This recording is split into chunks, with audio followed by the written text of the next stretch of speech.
Hai men, ketemu lagi sama aku Farhat. Di video kali ini kita bakal bahas sebuah casing yang harganya berkisar 350 ribuan dan udah include 3 fan. Dan ini adalah Power Up Raptor R1652.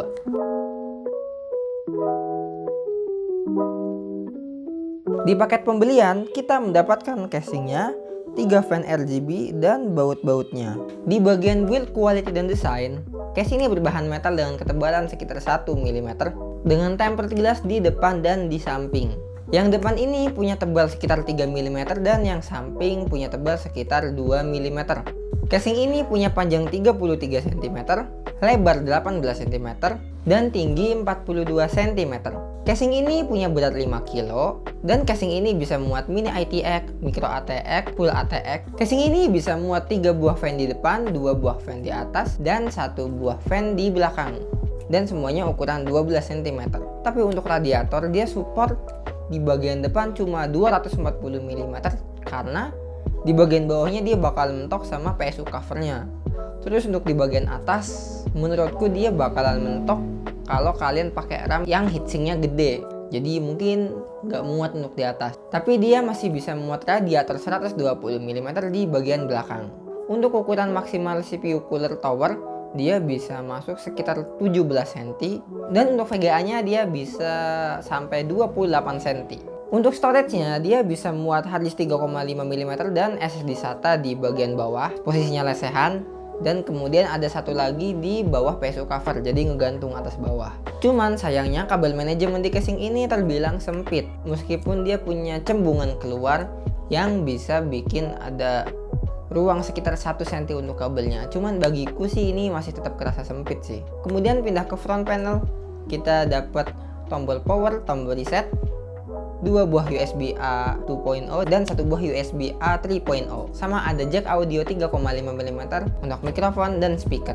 Terus di bagian atas kita juga dapat PSU cover yang udah magnetik, tapi di bagian bawahnya kita belum dapat. Di bagian depan jelas nggak ada karena adanya kaca. Yang aneh adalah peletakan kabel untuk jalur CPU powernya. Pertama di sini kita bisa lihat kalau mobonya itu rada lebih tinggi daripada casing-casing lain.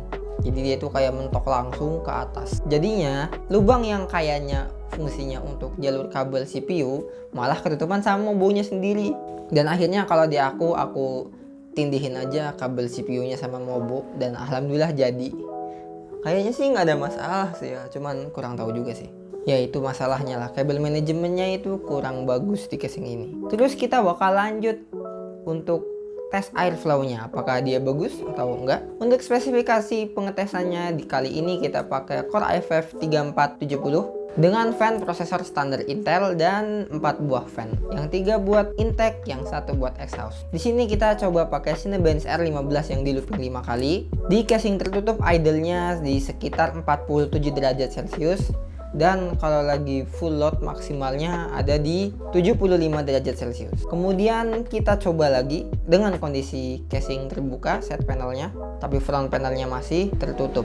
Hasilnya di idle-nya kita dapat 47 derajat Celcius dan maksimalnya kita dapat 73 derajat Celcius. Di sini ada pengurangan sekitar 2 derajat Celcius kalau dibuka, yang artinya casing ini rada pengap sih. Ya mungkin itu karena front panelnya yang depannya itu kaca dan dia cuma punya sedikit celah untuk airflow-nya. Bagi aku sih itu kurang optimal ya. Jadi paling saranku kalau kalian tetap pengen casing ini sih pasangin ring spacer supaya jarak antara casing dengan front panelnya itu jadi lebih lebar, jadi udaranya lebih banyak yang masuk. Atau kalau kalian mau yang lebih adem lagi, mungkin kalian bisa custom akrilik. Nanti ada bolong di tengahnya, bisa motif apa gitu. Aku soalnya pernah lihat di online shop. Ya nanti linknya aku taruh di bawah.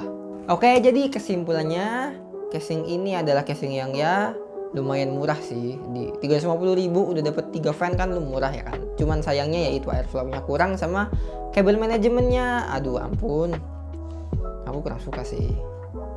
Cuman kalau kalian tetap suka sama model yang begini, ya gas aja, nggak jelek-jelek amat kok. Oke, jadi segini aja video dari aku. Sampai jumpa di video selanjutnya. Dadah.